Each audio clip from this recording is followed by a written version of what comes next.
உங்க வீட்டு செல்லக்குட்டிக்கு கிருஷ்ணன் ராதை மேக்கப் போடணுமா? கண்ணன் ராதைக்கான மேக்கப் செட் எல்லாம் ஹோல்சேலா வாங்கி விற்பனை செய்யணுமா? அப்ப நீங்க விசிட் பண்ண வேண்டிய இடம் தான் நம்ம மதுரை மேக்கப்ஸ். இந்த வருஷம் கிருஷ்ண ஜெயந்திக்கு ஒரே இடத்துல நீங்க பாக்கணுமா? அப்ப நீங்க விசிட் பண்ண வேண்டியது தென் தமிழகத்தின் ஒரே உற்பத்தியாளரின் நேரடி விற்பனை நிலையமான நம்ம மதுரை மேக்கப்ஸ் தான். மேலும் விவரங்களுக்கு கான்டாக்ட் மேக்கப்ஸ் 9944829252 9843600978. செக்குலர் பரவாளர்களுக்கு வணக்கம். நான் உங்களுக்கு பரப்பு பேசிட்டு இருக்கேன்.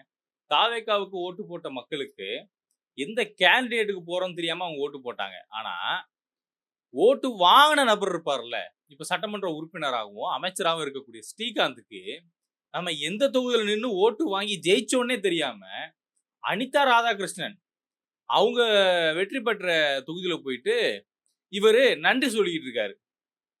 எந்த அளவுக்கு இவங்கெல்லாம் முட்டாளா இருக்காங்க அப்படிங்கிறத தயவு செஞ்சு மக்கள் புரிஞ்சுக்குவாங்க. நான் தாவேக்காவுக்கு ஓட்டு போட்ட மக்களை தற்கொலை சொல்ல மாட்டேன். ஆனா எந்த ஒரு அடிப்படை புரிதலும் இல்லாம, நிர்வாக திறனும் இல்லாம, எது தன்னுடைய தொகுதின்னு கூட தெரியாம நன்றி தெரிவிக்கக்கூடிய இவர்களை நான் தற்குறின்னு தான் சொல்லுவேன். ஏன்னா இவங்களாம் புதுசா ஆட்சிக்கு வந்திருக்கிறாங்க. நம்ம யாரும் விஜய் ஆட்சிக்கு வரக்கூடாதுப்பா, அவர் முதலமைச்சரே ஆகக்கூடாதுப்பான்லாம் சொல்லலை. இங்க எல்லாருக்கும் எல்லா உரிமையும் இருக்கு. ஆனா ரொம்ப எளிதா கிடைச்ச ஒரு விஷயம், எங்க திரும்பினாலும் தாவேக்கா சம்பந்தப்பட்ட நபர்கள் எல்லாரும் ரீல்ஸ் பண்ணிட்டு இருக்காங்க. காவல் நிலையத்துக்குள்ள போய் ஒரு பேச்சுவார்த்தையோ இல்லை மீட்டிங்கோ என்னன்னு தெரியல, வாட் எவர் ஏதோ நடக்குது. காவல் நிலையத்துக்குள்ள போய் நின்று ரீல்ஸ் எடுத்து பதிவு பண்ணிட்டு இருக்கிறாங்க தாவேக்கா கட்சி சம்பந்தப்பட்ட நபர்கள். இந்த தாம்பரத்துல ஒருத்தர் இருக்காரு, ஒரு எம்எல்ஏ ஒருத்தர், தாவேக்கா எம்எல்ஏ, அவரும் அதே தான். ரீல்ஸ் எங்க போனாலும் ரீல்ஸ். உள்ள ஒரு மைக் ஒன்று, காலர் மைக் ஒன்று வச்சுக்கிறாரு. இவங்க எல்லாம் அமைச்சர் தானா? இவங்க எல்லாம் சட்டமன்ற உறுப்பினர் தானா? இவங்க எல்லாம் மக்களால் தேர்ந்தெடுக்கப்பட்ட பிரதிநிதிகள் தானானே நமக்கு சந்தேகம் வருது. ஒரு யூடியூப் சேனல் நடத்தக்கூடிய நபர்கள் செய்ய வேண்டிய வேலையை இன்னைக்கு சட்டமன்ற உறுப்பினர்கள் அப்படின்ற இடத்துல இருந்துகிட்டு அதனுடைய வேல்யூ தெரியாம இவங்க சுத்திட்டு இருக்கிறாங்க. எவ்வளவு கீழ்த்தரமா நடந்துக்கிறாங்க தெரியுமா? நான் உண்மைக்குமே சொல்றேன், இது வரைக்கும் எந்த ஒரு முதலமைச்சரும் இந்த அளவுக்கு நிர்வாக திறனற்று இவங்க ஆட்சி செஞ்சதே இல்லை. எடப்பாடி பழனிசாமி அவர்களாவே இருந்தாலும் அவர் முதல் முறை வந்த அந்த காலகட்டத்தில், அந்த 4 வருஷத்துல கூட விவசாயிகளுக்காக டெல்டாவை பாதுகாக்கப்பட வேண்டிய வேளாண் மண்டலமா அவர் அறிவிச்சார்.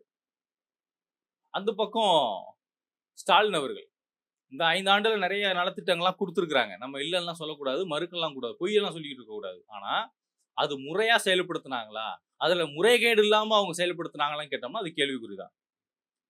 அதுக்கு முன்னோடியா இருக்கக்கூடிய ஐயா கலைஞர் அவர்களா இருக்கட்டும், இங்கிட்டு அம்மையார் ஜெயலலிதா அவர்களா இருக்கட்டும், எம்ஜிஆரா இருக்கட்டும், அண்ணாவா இருக்கட்டும், காமராஜரா இருக்கட்டும், இவங்க எல்லாருமே இந்த தமிழ்நாட்டினுடைய வளர்ச்சிக்காக கடுமையா பாடுபட்ட நபர்கள். ஆனா இன்னைக்கு எந்த ஒரு மக்கள் போராட்டத்தில் ஈடுபடாம, எந்த ஒரு மக்களுக்கான நலத்திட்டங்களையும் இவங்க இன்வால்வ் ஆகாம, காப்பி பேஸ்ட் ஸ்டிக்கரை ஒட்டிக்கிட்டு பொய் செய்திகளை பரப்பிக்கிட்டு, கொடுத்தது ஒண்ணு, சொல்றது ஒண்ணு, செய்யறது ஒண்ணுமா இவங்க பித்தலாட்ட அரசியலை பண்ணிட்டு இருக்கிறாங்க, விளம்பர அரசியல் பண்ணிட்டு இருக்கிறாங்க, சோஃபா மாடல் அரசியல் பண்ணிட்டு இருக்கிறாங்க. நம்ம எதிர்க்கிறதே இதாங்க. விஜய்க்கெல்லாம் நம்ம ஏன் திராணியே இல்லாத, ஒரு முதுகெலும்பு இல்லாத ஒரு நபர் நம்ம ஏன் சொல்றோம்? அவர் ஒரு ஒன்னாம் நபர் டுபாகூர் நம்ம ஏன் சொல்றோம்? ஏன்னா இங்க ஆளும் வர்க்கத்தை எதிர்த்து யாரு விஜயை பொறுத்த வரைக்கும் அவரை கண்ட்ரோல் வைக்கக்கூடிய நபர்கள் யாருன்னா பாஜக. தமிழ்நாட்டை கண்ட்ரோல் வைக்கக்கூடிய நபர்கள் பாஜக. தமிழ்நாட்டினுடைய உரிமைகளை கட்டுக்குள்ள வச்சிருக்கக்கூடிய நபர்கள் பாஜக. அந்த பாஜகவை எதிர்த்து, அந்த பாசிச சக்தி எதிர்த்து ஆட்சிக்கு வந்த நாள்ல இது வரைக்கும் ஒரு வார்த்தை கூட பேசுனதில்லை. திருவள்ளுவருக்கு இது மாதிரி காவி சாயம் பூசியிருக்காங்களே, இதை பத்தி கொஞ்சம் பேசுங்கன்னு சொன்னா ஸ்ரீநாத் சொல்றாரு, இதை பத்தி அப்புறமா பேசலாம் அப்படின்றாரு. ஏன்னா அதுக்கான அறிவு இருந்தா தானே அவங்க அதை பத்தி பேசுவாங்க. பாஜக ஏன் இந்த காவி அரசியல் பண்றாங்க அப்படின்ற அடிப்படை அறிவு இருந்தாதான் இவங்க அதுக்கான பதிலே சொல்லுவாங்க. அடிப்படை அறிவே இல்லாத, அரசியல் அறிவே இல்லாத ஒரு அறிவு கட்ட நபர்கள் தான் இவங்க. இவங்களுக்கு எல்லாம் தெரியாது. இவங்களுக்கு எல்லாம் நம்ம எத்தனை முறை படிச்சு சொன்னாலும் அவங்களுக்கு புரியாது. முதல் தடவை உதயநிதி ஸ்டாலின் சனாதன ஒழிகன்றாரு, இந்தியா முழுவதும் அதிர்வலை. என்ன இப்படி சொல்லிட்டாங்க? காங்கிரஸ் கூட இந்த வார்த்தையை பயன்படுத்துனது இல்லை. இந்த 2026 சட்டமன்ற தேர்தலில் திமுக தோல்வி அடைஞ்சது காரணம் அந்த சனாதன ஒழிகன் சொன்னதுனாலதான்.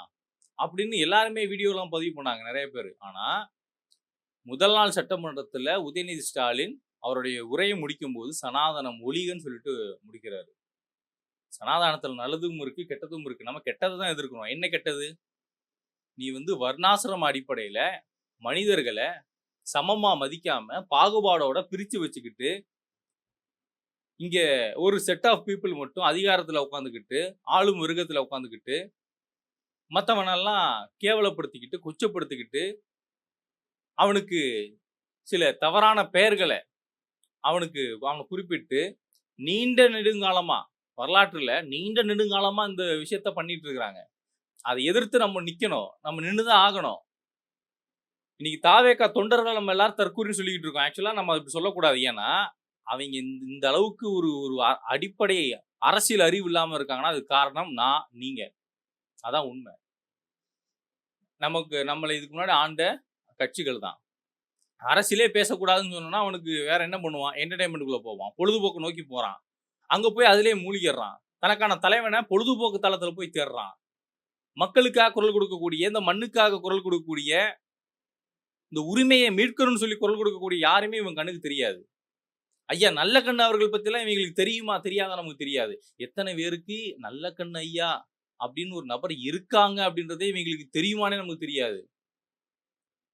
இந்த லட்சணத்துலதான் இவங்க எல்லாம் இருக்கானுங்க.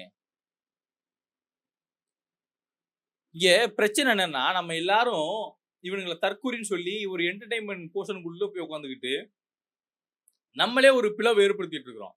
நீ திமுக காரன், தீண்டத்தக்காதவன், நீ அண்ணா திமுக காரன், அடிமைக்காரன், நீ நாம் தமிழர்காரன், நீ ஆமக்கறி திங்கிறவன் இப்படின்னு நமக்குள்ளேயே ஒரு பாகுபாடை பிரிச்சு உட்காந்துட்டு இருக்கோம். நமக்குள்ள கொள்கை மாறுபாடு இருக்கலாம். ஆனா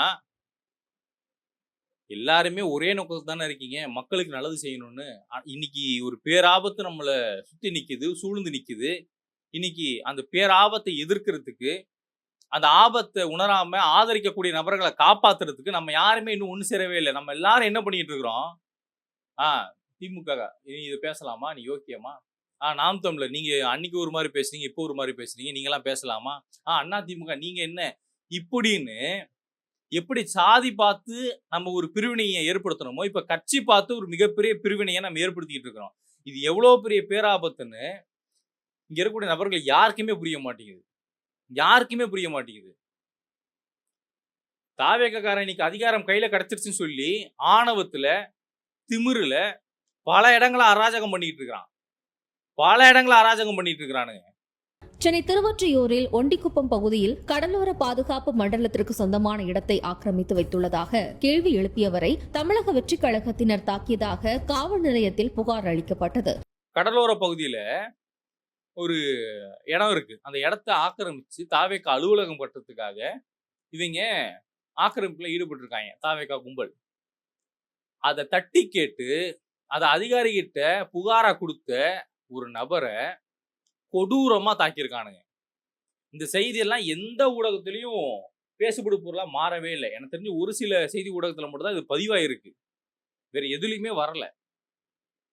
கோயம்புத்தூர்ல ஒரு சின்ன குழந்தைய பாலியல் வன்கொடுமை பண்ணி கொடூரமா கொல்றாங்க, நம்ம அதுக்கு போய் நிக்கிறோம். ஆனா குமாரபாளையத்துல ஒரு 3 வயசு குழந்தையும் ஒரு 10 வயசு குழந்தையும் ஒருத்தன் ஆபாசமா சீண்டுறான். அவனை பத்தி நம்ம பேசவே இல்லை. அந்த ஊர் மக்கள் மட்டும் பேசிட்டு அவங்க அப்படியே நவர்றாங்க. நம்ம அதை கண்டுக்க கூட இல்லை. நம்மலாம் தூத்துக்குடியில தாவேக்கா கட்சி சம்பந்தப்பட்ட ஒரு புள்ள தான் அது. அந்த புள்ளைய தூத்துக்குடி சம்பந்தப்பட்ட தாவேக்கா இளைஞரணி நிர்வாகிகள் 2 பேரும் வேலை வாங்கி வாங்கன்னு சொல்லி அபியூஸ் பண்றான். இதெல்லாம் மிகப்பெரிய பேசுபடு பொருளா உருவாயிருக்கணும். ஆனா நம்ம யாருமே எதுவுமே பண்ணல. எல்லாரும் என்ன பண்றோம்? விஜய் அன்னைக்கு திருச்சியில பேசினாருன்னு சொல்லி அதை மட்டுமே போக்கஸ் பண்ணி அவருக்கு ரிப்ளை கொடுத்துட்டு இருக்கிறோம். இப்பயும் சொல்றேன், விஜய்ன்ற தனிநபரை நம்ம தொடர்றது அப்படின்றது இங்க இருக்கக்கூடிய இந்த தாவேக்கா ரசிகர்களுக்கு அவங்களுக்கு நம்ம என்ன சொல்ல வரோன்னு புரியாது. விஜயனுடைய நிர்வாகத்தில் இருக்கக்கூடிய தவறுகளை நம்ம எந்த அளவுக்கு வேகமா நம்ம மக்கள்கிட்ட கொண்டு போறோமோ அப்பதான் அவங்களுக்கு ஒரு அளவாவது அவங்களுக்கு புரியும். ஓகே, இங்க ஏதோ நிர்வாகத்தை தப்பு இருக்குப்பா அப்படின்னு தெரியும். நான் இப்பயும் சொல்றேன், கேள்வி கேளுங்க, எல்லாரும் கேள்வி கேளுங்கன்றேன். நம்ம யாருமே அதை பண்ண மாட்டோம். தம்பி சூப்பரா பேசுறீங்க, ஃபயர் அப்படின்னு எனக்கு கீழே ஃபயர் விட்டுட்டு இருக்கீங்க. தம்பி நான் ஃபேன் அப்படின்ட்டு எனக்கு ஃபோன் பண்றீங்க. இங்க பிரச்சனையே இந்த ரசிக மனப்பான்மை தான் பிரதர். நம்ம அதுக்கு அந்த அந்த அந்த ஸ்டேஜுக்குள்ளே போக வேணான்றேன். நான் என் ஊருக்காக பேசுறேன், என் மக்களுக்காக பேசுறேன். அது மாதிரி நீங்க எல்லாரும் பேசுங்கன்றேன். எல்லாரும் பேசணுங்க. இப்ப தாவேகா போன்ற கட்சி நம்ம எதிர்த்து நிக்கிறோம். எத்தனை பேர் எதிர்த்து நிக்கிறாங்க சொல்லுங்க. எல்லாரும் ஏதோ ஒரு கட்சி அடையாளத்துல எதிர்த்து நிற்பாங்க. நம்ம எந்த ஒரு கட்சி பின்னணியும் சாராம எதிர்த்து நிக்கிறோம். நமக்கு யாரு பேக்கப்? யாரும் இல்லை. நான் உங்களை நம்பி வந்து நின்று பேசிட்டு இருக்கேன். அப்ப நீங்க எனக்கு ஆதரவு கொடுக்கணும். நீங்க எனக்கு என்னோட பாதுகாப்புக்கு நீங்க தான் உத்தரவாதம். நாளைக்கு எனக்கு ஏதோ ஒன்று ஆனா கூட நீங்க தான். நான் உங்களை நம்பி தான் இருக்கேன். இங்க ஒரு அடிப்படை மாற்றம் ஏற்படணும்னா அதுக்கு அடிப்படை புரிதல் நமக்கு இருக்கணும். நம்மளுடைய அடிப்படை உரிமை என்னங்கிற ஒரு சிந்தனை இருக்கணும். அந்த உரிமையை மீட்பதற்கான ஒரு போராட்டம் இருக்கணும். இது இருந்தா மட்டும்தான் நம்ம அடுத்த கட்டத்தை நோக்கி போக முடியும். இல்லைன்னா அந்த ஸ்ரீகாந்த் மாதிரியான அவங்கெல்லாம் தற்குறி தான். ஸ்ரீகாந்த் மாதிரியான ஆட்கள்லாம் தற்குறி தான். இந்த தற்குறி, இந்த முட்டாப்பயலுக இவங்களெல்லாம் நம்ம அதிகாரத்தில் உட்கார வச்சுக்கிட்டு நம்ம உட்காந்துட்டு இது பண்ணிட்டு இருக்கணும். இப்போ நிறைய பேர் வந்து இது வேற கமெண்ட் பண்ணுவோம். ஓ நாங்களாம் தேர்ந்தெடுத்த ஒரு ஒரு ஒரு எம்எல்ஏ வந்து நீ முட்டாள்னு சொல்ற, அப்போ மக்களை முட்டாள்னு சொல்றியா? மக்களை நான் சொல்லவே இல்லை.